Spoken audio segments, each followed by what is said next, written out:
Assalamualaikum. Alhamdulillah ya, hari ini bikin wajik ketan lagi ya, di salah satu varian ya, kuenya khas Palembang, wajik ketan gula merah. Ini lagi proses masak wajik ketan.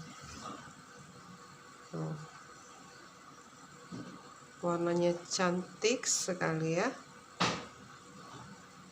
Ini diaduk